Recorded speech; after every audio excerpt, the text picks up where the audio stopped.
Engage in a Family Gaming Podcast.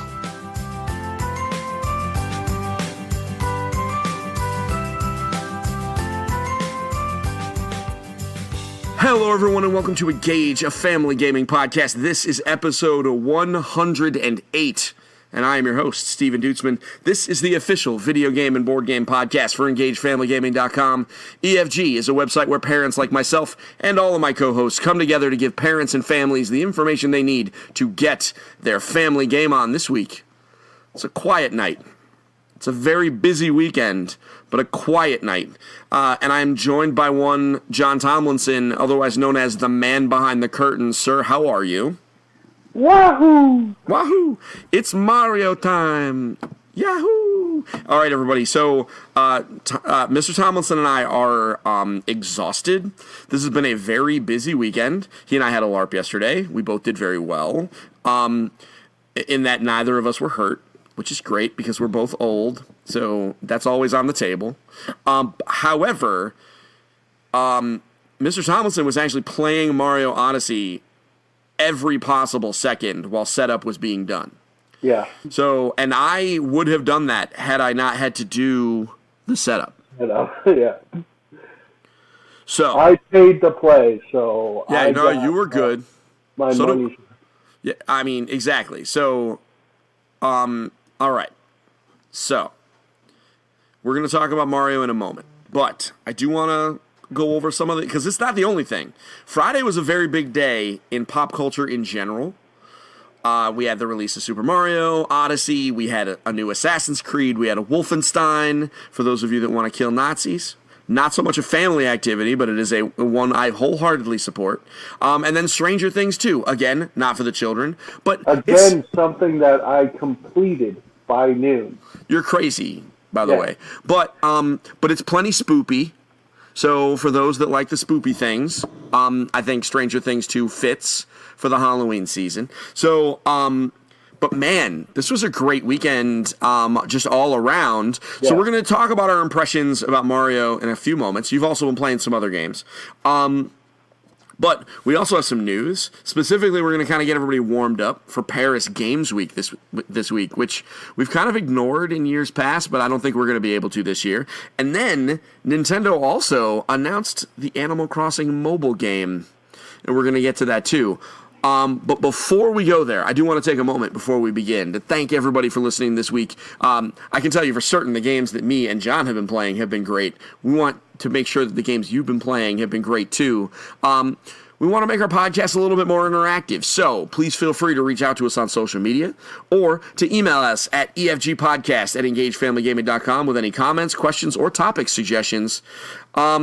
As many of you already know, we alternate our topics between video games and board games. Last week was a great episode. If you missed it, you want to take a look at it. I had an interview with one Lance Mixter. He is the Undead Viking over on the YouTubes. He is a prolific board game reviewer, probably one of the best, and he's also the PR guy for Tasty Minstrel Games, who has done a lot of great stuff. So it was a really interesting interview. Right, John? I mean, do you think? Yeah. He has a lot of personality, and the two of you seem to bounce off each other very well. Yeah, he was very happy. I'm actually going to be going on his show at some point soon, which should be an interesting little experience. I was actually also, a little bit of housekeeping note, I was on the Family Gamers podcast last week, and we talked about some recommended video games for the coming year. So that should be interesting. Some holiday gift guide suggestions. Good segue. Definitely head on out to EngageFamilyGaming.com and look at our holiday gift guide, because it's right there for 2017. And it's pretty awesome. It took me a long time to build it. Love to see you click through it, maybe buy some things. Would absolutely love that. This week we're going to talk about video games. Lots of Mario stuff, so it's going to be very Nintendo-focused. But next week we're probably not going to be able to do that. Mr. Tomlinson, tomorrow, 9 a.m. Pacific time, because I don't know, because it's happening in Europe and I don't know what time it is for them. I think it's evening time. But for 9 a.m. Pacific, Sony's having a press conference, and they called it the other half of E3. That seems like it might be kind of intense. A little bit. They said 13 new IPs or something like that for PlayStation. So specifically, they said during their pre-show, they are going to announce 7 new games for PlayStation 4 or PSVR, and will provide 21 game updates. That's a lot before the showcase even starts. And then they're doing a standard E3 style media showcase at noon, which could be insane. I'll tell you one thing, Kingdom Hearts 3 will definitely be talked about. I don't disagree. If it's supposed to come out next year, which is what they said, then yeah, I can't imagine they wouldn't talk about it. So I'm sure they're going to give us more. I can't imagine that they wouldn't give us a release date for Spider-Man, which I think is super relevant to us. I'm sure they're going to give a release date for God of War, not so much relevant to us. And then who the heck else knows, man? Like, we know that they've got a lot of games coming, but I don't know what those games are about. And so it could be crazy stuff. We don't know. And that's like the coolest part about this is that Paris Games Week historically has not been a big deal for them. So for them to come out and make an announcement like, no, guys, pay attention to this. And then keeping in mind that the PlayStation Experience show is a month away. Yeah. And the Video Game Awards are a month away. That's insane. Like they always make an announcement there. So this feels like Bethesda a couple years ago when they were like, "Hey, we know we never talk at E3, but in 6 months you get Fallout 4, so enjoy that." Yeah, no, you're right. It could be crazy. We'll find out. So, I want to give everybody some preparation. I said at the beginning of the year that we're going to go where the news goes. If it turns out that Paris Games Week just is chock full of family game news, then next week will also be a video game podcast. I will be on with some folks to talk about the announcements.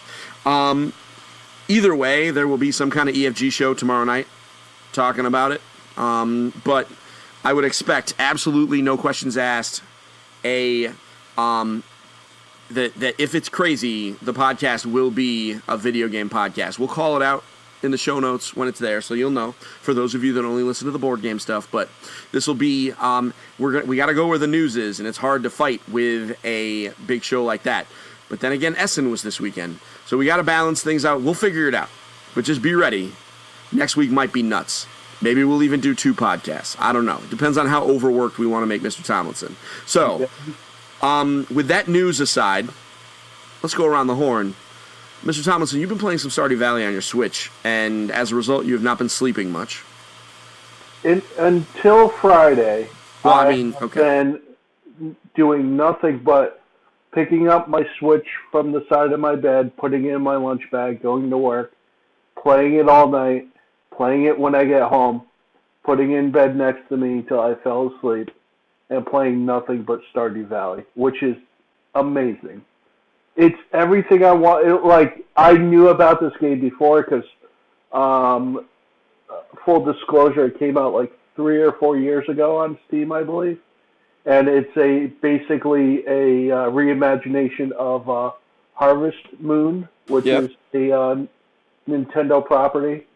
And basically this one guy rebuilt the whole thing. And it's kind of a RPG maker Animal Crossing, where you're a farmer, but then there's a dungeon.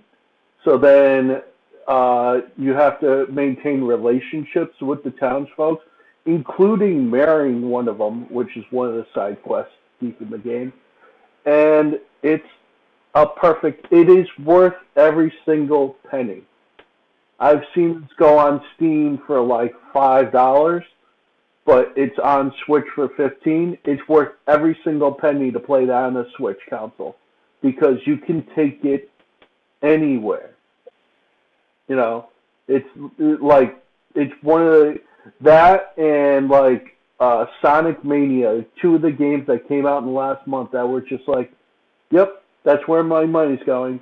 Just like day one when Shovel Knight was on the console, all I did was put on my credit card, straight up. The whole thing of Shovel Knight, which that DLC is coming out soon too. I forgot the exact date. It is coming soon. Oh, well, the King Knight? I don't think they've announced the date for that. It's just coming. No, I think it's the other day.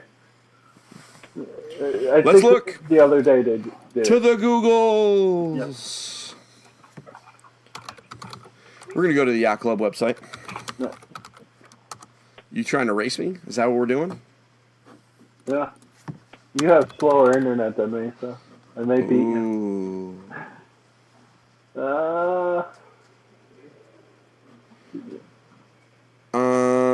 The last thing that they announced was King of Cards.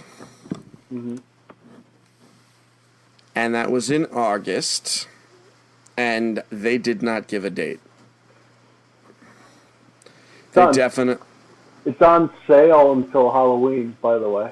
What is Shovel Knight? Shovel Knight Treasure Trove. Everybody go buy Shovel Knight King. Everybody go buy the Shovel Knight game. Just go do it. No, they did not announce the King of Cards release date at all. But thanks for playing. No, that's fine. It's fine. You just don't question my brilliance. That's all. Anyway, so but if it's on sale, you buy it, folks. Yeah, exactly. It is a very, very, very good game. When the year Shovel Knight came out, it was my game of the year, and it wasn't close. And all of the other games that come along with the Treasure Trove, it's like 4 full games. Yeah, it's real good, especially if you like older games. It's the best. It literally is on everything. And it's on everything. Oh, absolutely. So I have not played Stardew Valley on my Switch, but the only reason is because I have it on a laptop. And we're gonna put it on the Switch because the General has expressed an interest in it, which is pretty cool. But I like it. It is what's interesting about this game, folks. Is so you basically, it's like Animal Crossing. You inherit a farm. You have to manage that farm. There's a bunch of different activities that are available. You can farm, you can fish, you can build relationships with the people in town. You can kind of ignore all the other stuff. You know what I mean? Like, you don't necessarily have to focus on the farming if you don't want, but there's a lot of stuff going on. Yeah. But the thing is, the game will only save at night. Mm-hmm. So, you finish a day, you go to bed, you save. The next thing the game does is it becomes day again. And then you have to make the choice. Do you do another day? Oh, well, just one more day. I want to, and they give you just enough time over the course of a day to do, a fair amount of stuff, right? But not everything you want to do. They are very careful to not give you enough time to do everything that you want. Oh, yeah. In the very beginning, when you've got 5 potatoes, yeah, okay. But eventually, when you've got this sprawling farm and you've got a girlfriend or a boyfriend in town and you've got to go fishing because you're trying to do a quest and, various other things, and you have to explore to try and pick up some of these materials for various reasons, which I'm not going to spoil, there's a lot going on in this game. And they never give you enough time, so it's always oh, man, I forgot to water my plants yesterday, so let me just do another day where I make sure that I water the plants so that I don't forget to do that the next time I come back and play the game, and then I have a bunch of dead plants. So it is, it's very, I don't want to say it's addictive, but they've definitely put together a solid gameplay loop that really pushes you into a corner, and it's always just one more turn. It's like Civilization like that. Just one more turn. But the great thing about it being on the Switch is all you do is suspend it. That is true. So as long as your battery doesn't die, or there's an update, which, there's an update every week or so, all you do is just keep it plugged in and go back to it whenever you're ready. No, that's a good point. Hadn't thought about that on the Nintendo series, on the Nintendo Switch. That is actually really nice. Yeah. That almost, for those of us that want to respect our own time, that actually almost makes it the definitive version of the game. Exactly. Because you can't do that anywhere else. So that's pretty awesome, actually. I like that. Oh, yeah. I like that a lot. So that's Stardew Valley. It's $15, available on Switch, but it's also on literally everything. at this point. It's moving. It's on PS4. It's on Xbox. It's on PC. So maybe not literally everything. It's on Mac. Yeah. It's on Mac. It is not on mobile, but I'm thinking that that's going to be the next bastion. Now that they've got it on all the consoles. On the Vita. It's on the Vita. It chugs a little bit on the Vita. Yeah. Chugs a little bit. But I imagine that this is going to be an iPad game by the end of 2018. I only had one freeze on the Switch. Yeah, I mean, it's not a complicated game, but there's a lot going on under the hood, and it was made by one guy. The speed that it loads, there's no load time in the map. Oh, it's so good. Yeah. No, this is a technically... Time of day changes, other than going to the desert, there is zero load time. Yeah, no, this is considering the fact that this game was made by one dude. Mm-hmm. This is a remarkable game. Probably one of the best and coolest success stories in the last couple of years. And the company that published it's making a Harry Potter game similar to this. I don't know if you saw that on the Twitters. No. That's pretty awesome. I heard about that. That was a couple months ago they announced that, right? Yeah, they just showed it off, and it was like, no, that's Diagon Alley. Oh. And I was like, oh, baby. Because I would absolutely love to play Stardew Valley, where I was a student at a wizarding school. Oh, yeah. Like, I would play... I showed that to Evan, and he was like, whoa.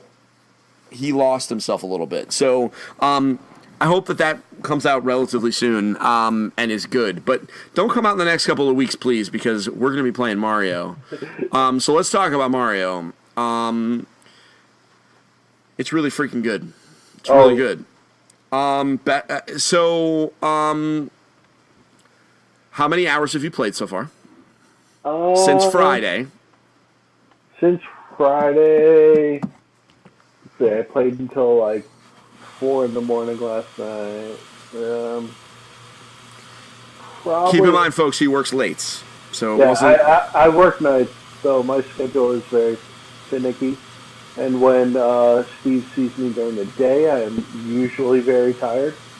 But, very tired. About 12 to 15 hours, I think. All right. I have probably put in about 8 since Friday because I've had a bunch of other stuff going on. And also, the middle guy's birthday today, so I kind of had to let him play. Oh. But I will say that between me, my oldest son, and my middle son, easily 15 hours-ish has been put into that. So I think about the same. It's just not all on one save. Yeah. You know what I mean? So, I think it is easily the best-looking Mario game ever made at its time. Like, I think it's better than even, like, Super Mario World. Like, when that game came out, it was just a marvel. And this is stunning. Mm-hmm. What do you think of the more open design? Because that's one of the big things they talked about, is that this is a very open game. You're just looking for moons that are kind of everywhere to power the Odyssey, to get from one kingdom to the next. What do you think about the more open, find whatever moons you can, ski-daddle, maybe come back if you want to get more kind of game design? Pretty much unlimited lives also. Yeah, that's another piece that you'll never see a game over, although I guess it's possible. What happens if when you die, you lose 10 coins, which is largely inconsequential, because, you get 10 coins pretty easy. What happened? Have you seen anywhere what happens if you run out of coins? I got close. I was down to 6 because the coins are also currency in the game where you could buy new outfits. The outfits are cosmetic, but there are side rooms that have more moons that you may have to be in costume to get into. Yep. So absolutely. There is a Central America looking area, and basically everything sugar skull like oriented. Yep. And you have to buy a sombrero and a poncho to get into a secret room to go play Mexican music with other NPCs, and then they give you a moon, obviously. All right. So Yeah. there's also a second kind of currency with these colorful items that you have to collect, with which also you could buy statues and stickers that go on your ship, which is the Odyssey. Yeah. And that currency is limited to, like, each kingdom has its own currency, Yeah, exactly. which is really neat. It really gives you that sense of, exploration. They really challenge you to look around and change your perspective. And so, little tip, if you see a place, go to that place. And Yeah. if you think it's weird how a particular room is shaped, and if you think it's weird that there's just like a random, like, if there's a pit, like walk up to the edge of it and swing your camera around, because some of those pits have little, like, things that you can just jump off and you can walk into a room and it's like, boom, there's a moon in there. Like, it's crazy. Fully explore your areas. It's bonkers what kind of stuff you can find. When you get off your ship, look behind the ship every time, because 1 in 3 worlds there will be 3 color coins behind. Right behind the it. ship. Yeah. So, we're not going to give you all the spoilers. Yeah. But look everywhere, because this is crazy. When in doubt, get to a high place. That's a tip to give your kids. When in doubt, get to a high place and just kind of look around slowly. Now, there is an issue with the draw distance in some cases, but lots of times the worlds have multiple high spots to get to. So work on getting as high as you can and then look around. That's the tip. This game is really good. I think that in a lot of places, it's going to be. I think Nintendo is fighting with itself for Game of the Year. Yeah. Everywhere I can think of, including Engaged Family Gaming. I still think it's Zelda for me, but I really just don't have enough time with Mario. I haven't finished the story, and apparently the story is interesting. So we're gonna have to find out. But man, like, this is like, if you have been waiting to get a Switch, and I know there's a lot of people like that, right? I talk to people at the beginning of the year. They're like, no, I want to wait until there's enough good games. I'll tell you this much: Mario and Zelda are the best 1-2 punch in gaming ever. Yeah. Like, if one of them was not enough, which is fine, it's just one game. Even if you were going to put a couple hundred hours into it, it was still just one game. Yeah. And that's for either game. Both of them together is the best 1-2 punch that has ever happened, especially within the year of the launch of the console. We got to think about it. It's October now, right? Almost November. Switch came out at the end of March. Right? So 7 months ago. Like, it hasn't. Beginning of March. It was the beginning of March? Yeah. Okay, beginning of March. The first Friday in March. Okay, so 8 months. 8 months on the year. Mm-hmm. And we already have a brand new Zelda, the best video game Nintendo has ever made. Mm-hmm. Period, the end, full stop. Coming at me, Anthony John Agnello. And a very freaking good Mario game. And over 198 other games. And other games. 200 games. Yeah. And they said they were going to have 80 games. Yeah. And they were like, no, that was conservative. And lots of good stuff, Stardew Valley. Yeah. And, Mario Kart, Splatoon. Now is the time. I think that's the moral of this story is now is the time. Folks, Switches are going to be hard to come by in a couple weeks. Do not wait. Don't wait. Just go get it. Linda and her family, they got one. Yep. They just did it. Yeah. They knew it was coming. The first thing John said to me yesterday was like, I got that. You got a Switch? I got one of those. Yeah, he was very excited. Because, man, and they only had Mario Kart of all the things, but you know what? Yeah. They only had Mario Kart. If Mario Kart had come out this year, it would have been a contender for Game of the Year this year because it's so good. I brought my Switch to a kid's party today. We played 4-player Mario Kart. And it was half kids, half adults, and we were all having a blast. Yep. I think the adults were having more fun than the kids. Which is saying something, considering Yeah. the kids always are having a blast. So, this is a great game. It's a great selling feature for the Switch. So just to give people an idea how the structure works, there's 15 worlds, but there's even more beyond that. They are all, different themes. They all look absolutely gorgeous. The soundtrack is one of the best video game soundtracks I have ever heard. Yeah. And that's not hyperbole. This is really good. I mean, there's a lot that are in the top. Nintendo's really been killing it recently. Once they were like, oh, wait, we don't have to use chiptunes. We can have just an orchestra rock this. Fine. New Donk City is as entertaining as they promised it would be. Mm-hmm. It's crazy walking around with like actual people. My wife especially loved when I bought a pinstripe suit. The Italian guy running around in a pinstripe suit. There is Amiibo functionality. You can put Amiibos down and they'll help you go find moons, and also you'll unlock costumes. That's kind of neat. Which, by the way, you see this one right here? The Luigi Jump Amiibo. Yep. That gives you Luigi's costume. Oh. Yeah. All right. So next time I see you, because I don't have a Luigi Amiibo. You're gonna have to hook me up. Oh yeah, I got you. You have to hook me up. I have a 8-bit Mario that gives you the NES color costume. I think I got that from Fireball Mario. Oh, all right. Well, then, never mind. I was trying to be helpful. But I guess they're both... It may have been one of the links, because I have Toon Link and... You got a lot of Amiibo, sir. I only have specific ones. I have both Skyward Sword and Wind Waker Link, Yoshi, and Fireball Mario and Jump Luigi. Fair enough. I went out and got specific ones that I knew would be useful across many, many games. Like Mario is a good one to hit up, and because he's been useful and awesome, and everyone. Link is a good one. So like I didn't get like the random ones. I have a friend that has like almost all of them, and I will probably see him soon. The only problem with Amiibo is 2 at a time every 5 minutes.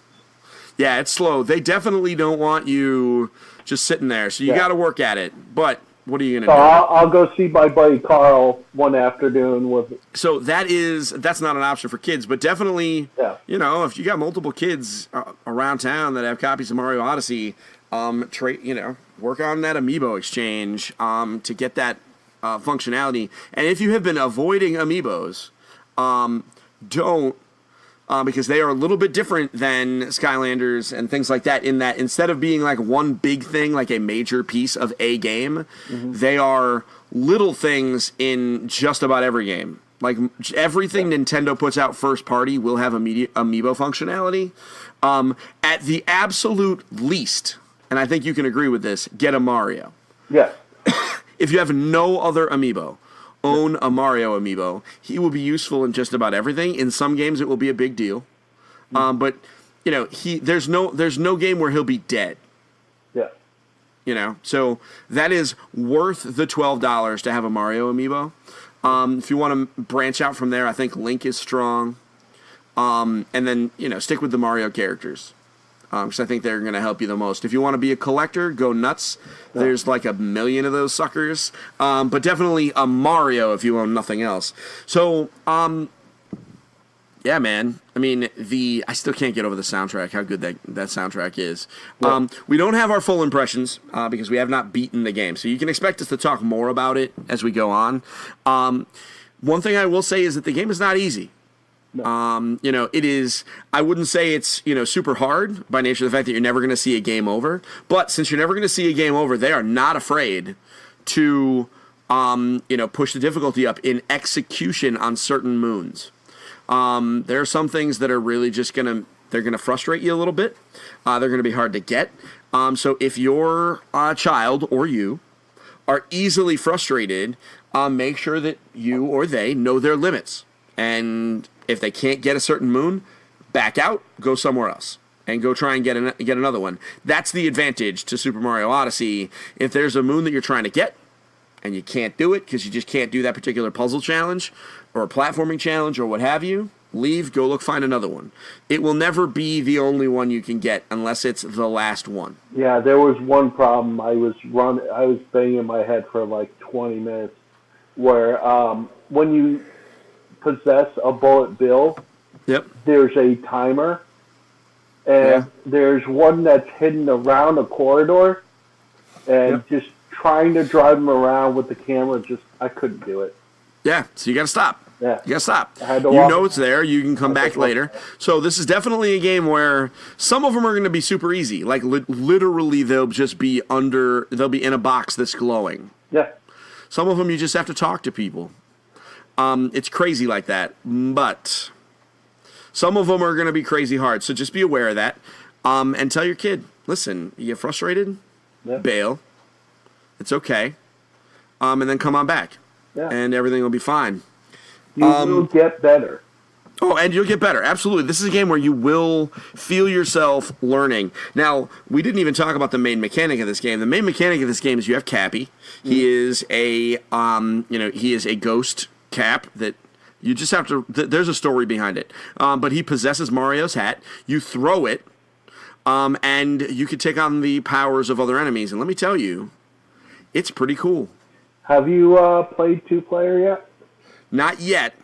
Was just about to get there. Okay. Have you? Yes, I played it today. So basically what happens is Cappy becomes his own thing. Yep. Now, you can throw, if you're playing you become Mario and player 2 becomes Cappy. Now, the player 2 mechanic, he will be able to control Cappy and spin them all around and place them in places so you could use him. One of the mechanics of the game is you throw the cap and then you jump on the cap. Now, you could have your second player guy go over to where you need to go, and then you jump on him. But also, Mario could still grab Cappy and throw him just like initially. Oh, he can? Yeah. I didn't know that. So okay. So it does get annoying at points, but then if your second player is just being non-compliant, you hit the button and recontrol and throw that cap where you need to go. Okay. So you can kind of take the reins if necessary. Because I also played 4-player Snipper Clips today, and I just walked away. I was like, I don't like this at all. That sounds like the absolute worst. Oh, yeah. So, with Mario, some of the... I have mind controlled the tank. Yep. I said that in my Game of the Year video. So much fun. So much fun controlling the tanks. It doesn't feel like a Mario game. It's so weird. So it is. Man, is this game so good, folks? I'm gonna have to go and I'm gonna have to meditate in the woods to determine my Game of the Year. Yeah. In a couple of weeks. Like, let me tell you, folks. It's not often that I think my job is hard. This year, I think my job is going to be hard. Because I have to somehow decide between these two games. And also, let's be real, Horizon Zero Dawn was a really freaking good video game. Yeah. So I got some decisions to make. This is going to be a lot of fun, but man, if you have your questions or if you've been playing Mario, we'd love to see pictures of and screenshots of your favorite outfits and all that stuff, because you can get crazy with the costumes. Send those over, tweet those at us, or share them in our Facebook community, engagefamilygaming.com/community. Mr. Tomlinson, I think we should start a thread for the people playing the game to share screenshots in the community. Mark it as spoilers. Okay. But specifically, all we want are costumes. Yeah. We'll do that. So tomorrow, Mr. Tomlinson and I will set it up so that you can share pictures of the costumes in the community. That's engagefamilygaming.com/community. We'd love to see what kind of costumes you and your kids put together. My middle son's absolute favorite is the Cap Store branded ones, the purple and yellow with like the big hat. He loves that. Yeah. I'm a fan of the pinstripes, but I also like the mechanics hat with like the backwards cap. Yeah, which by the way says Famicom on it. Yeah, it does. Man, there's lots of like little things and little details. Little nods that are just perfect. Nintendo is just real good with figuring these things out. It's so good. All right, so that's Around the Horn, folks. Man, here we are, 35 minutes in. Yep. Just finished Around the Horn. That's okay, because it was probably one of the biggest video game releases of the year. So, folks, thank you. We're going to take a break, and we're going to come back and talk about Animal Crossing on your phone. Yeah, I said it. Yeah. We'll be right back.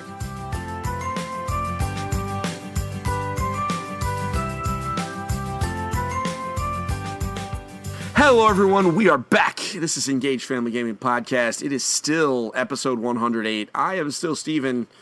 They have not taken away my hosting duties yet, no matter how hard they try. And I am still joined by Mr. John Tomlinson, the man behind the curtain. Thank you for your patience, listening to the music a little bit. And now it's time for our topic.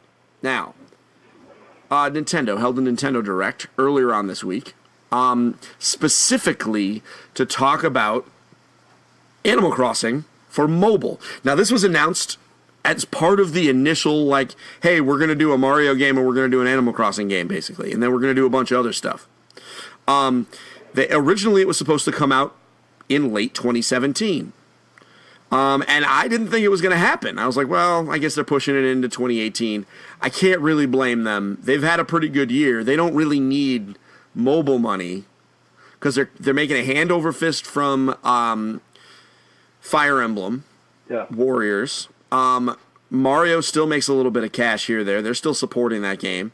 So they don't really need to worry about it. But no, they're like, nope, we want to round out our holiday with a new mobile game because everybody's getting their phones.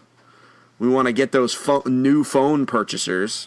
Which I bought one like 2 weeks ago. So of course you did. You got the Pixel 2. No, well, I got the V30, which internally it is a Pixel 2. It just has. But it's not Verizon locked. It doesn't have the same camera, or it doesn't have Oreo yet.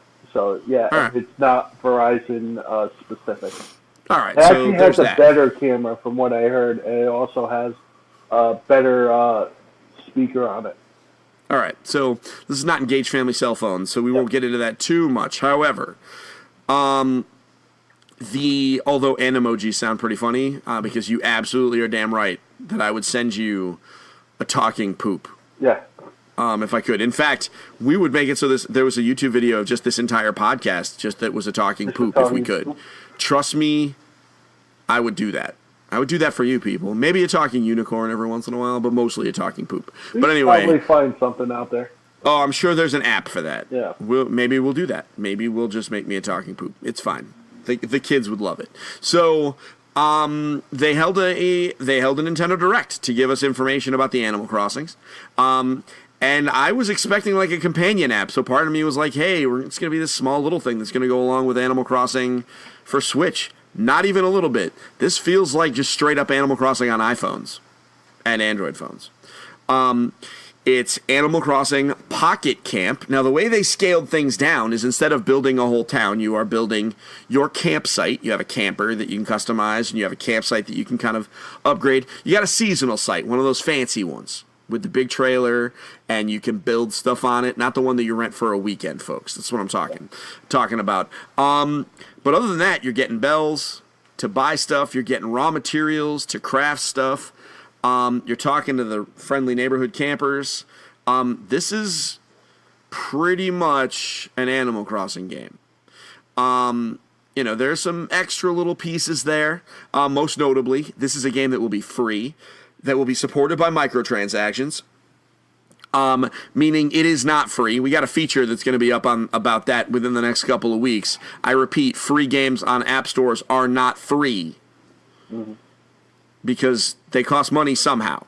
And in this case, the way they're making money, outside of using it for brand awareness to make you buy Switch stuff, is they're going to sell Leaf tickets, which you can use in place of certain crafting materials or to speed up the time at which it takes to make things. And you can either get those tickets through questing or doing things in town or finding them, etc.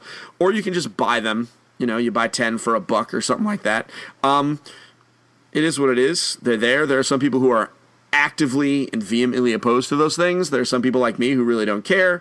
There are some people that are super down and will spend thousands of dollars on this. Those are called whales. If you have ethical issues with that, well, I don't necessarily blame you. There's just not much you can do about it.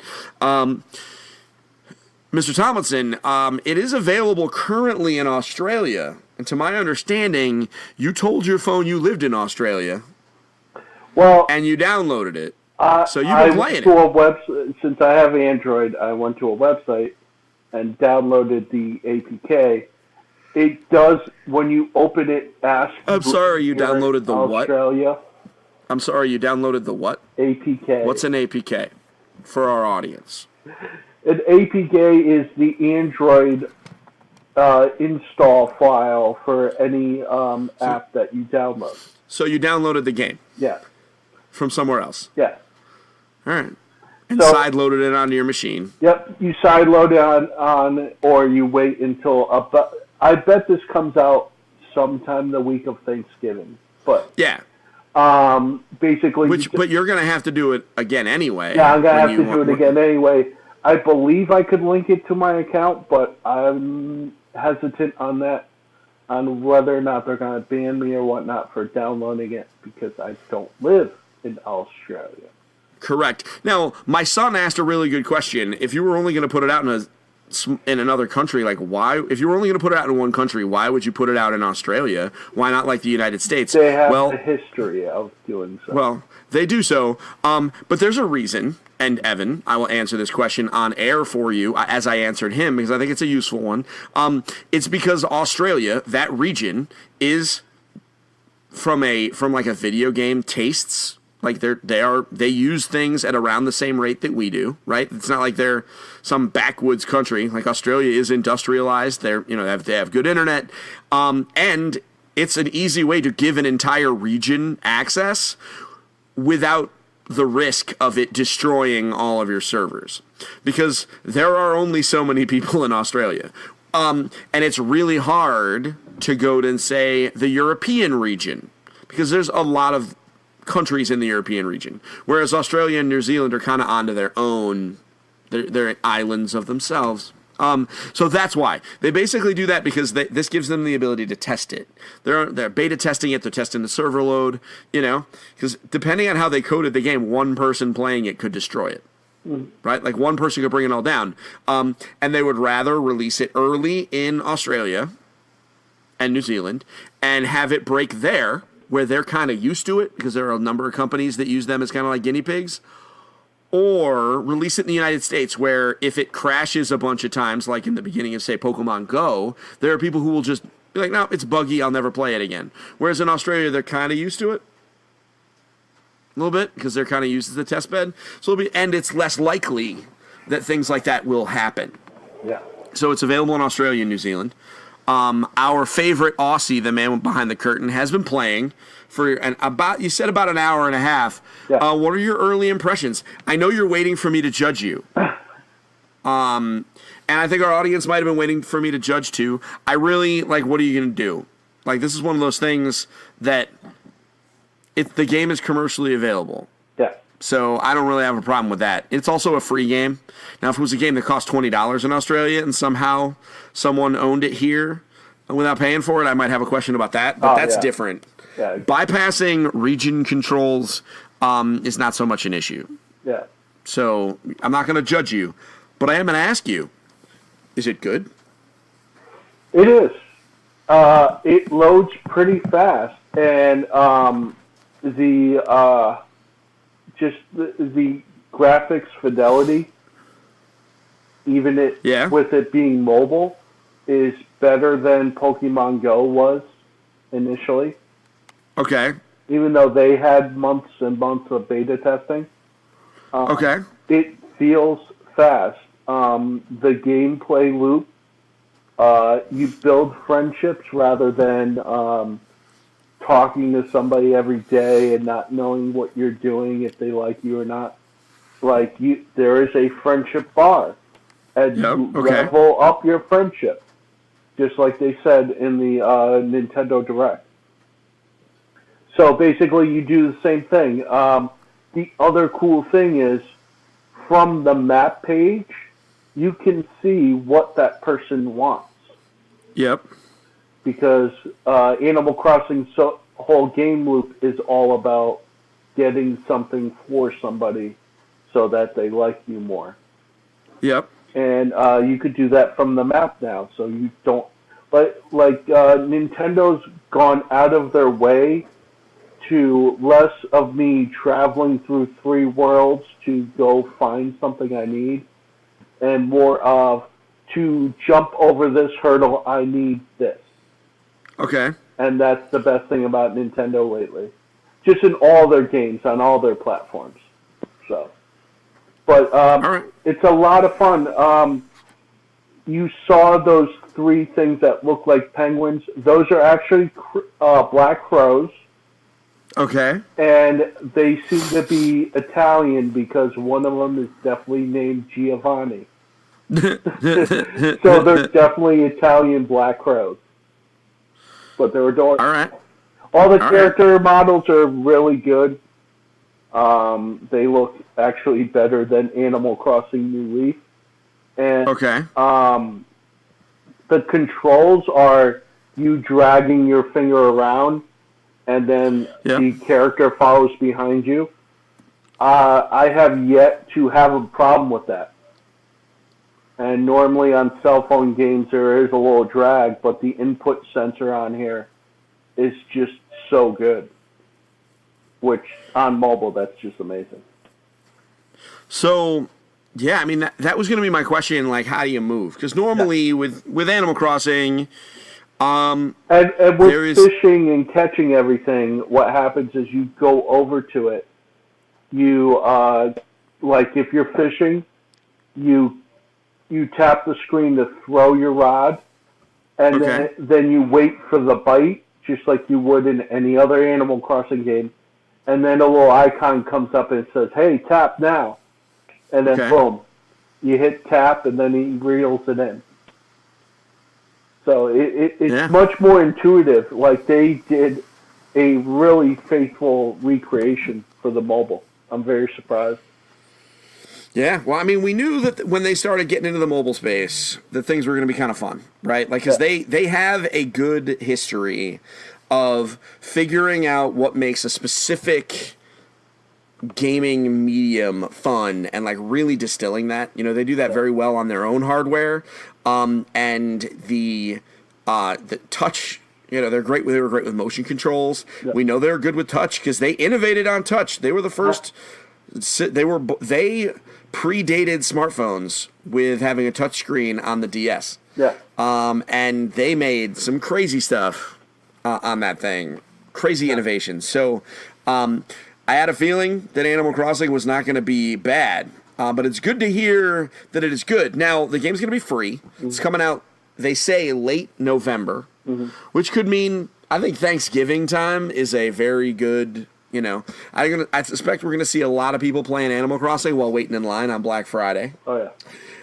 Because I think it'll definitely be out. I mean, they could drop it that Monday before Thanksgiving, and I think that would be a great time. Lots of people home on break, lots of people traveling. Yeah. I think that week. Yeah, I mean, there's going to be a lot of people traveling, and I think that would be a pretty sick time just because... You know, who wouldn't want that? We already sat down and had like a family meeting to figure out how we're going to divide up the iOS and Android devices to make sure that people can all play the game. Yeah. And we might have to divide up into teams because we only have so many devices. And I don't know if it will run on Evan's phone because he does not have a super powerful phone. But we're going to see. We're going to find out.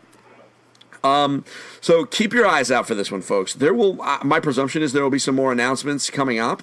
We'll probably talk about it again as we get closer to launch, as Mr. Tomlinson puts a little bit more time into it. Yeah, one input about the microtransaction.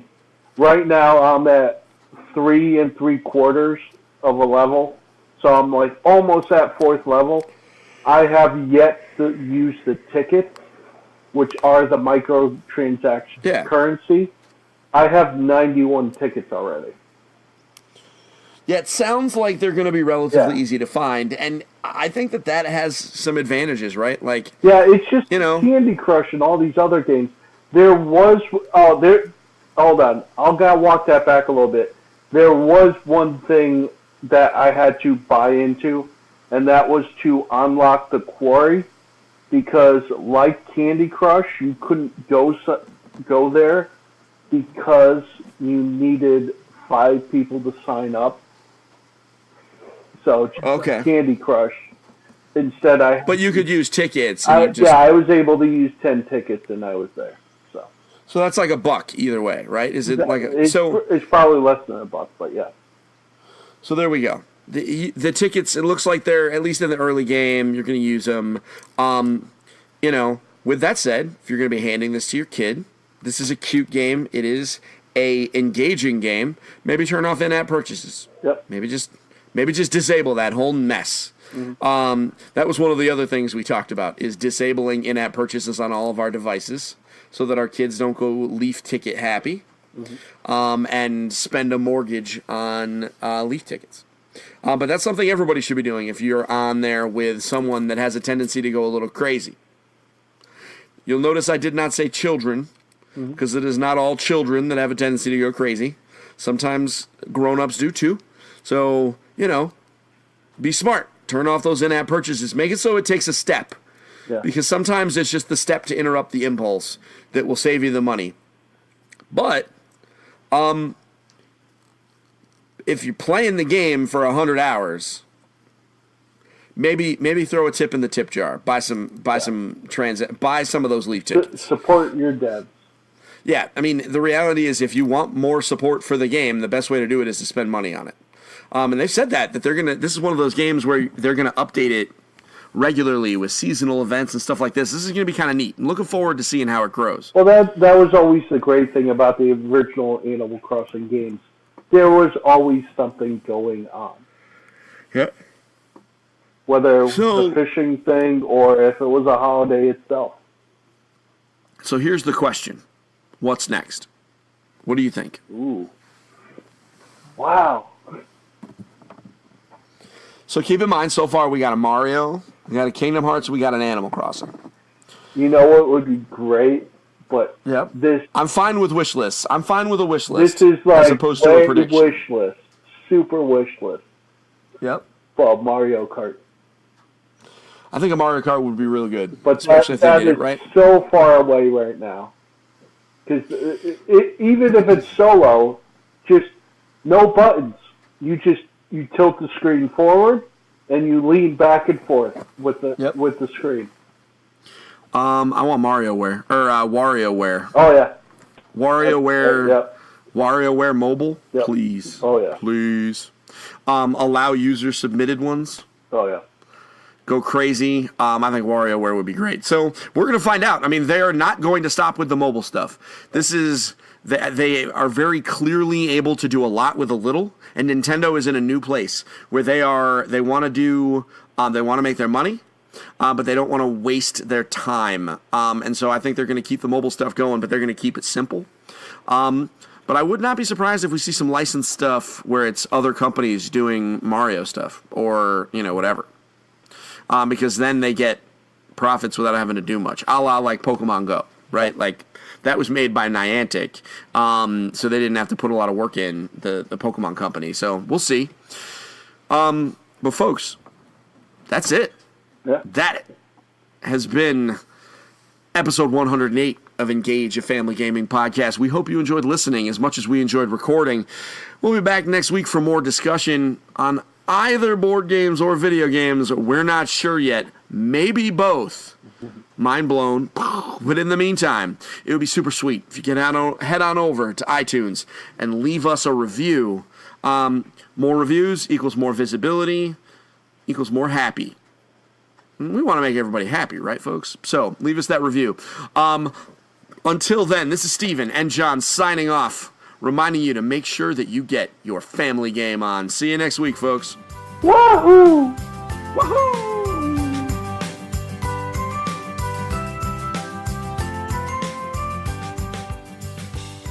Thank you for listening to Engage, a family gaming podcast. Thank you for listening.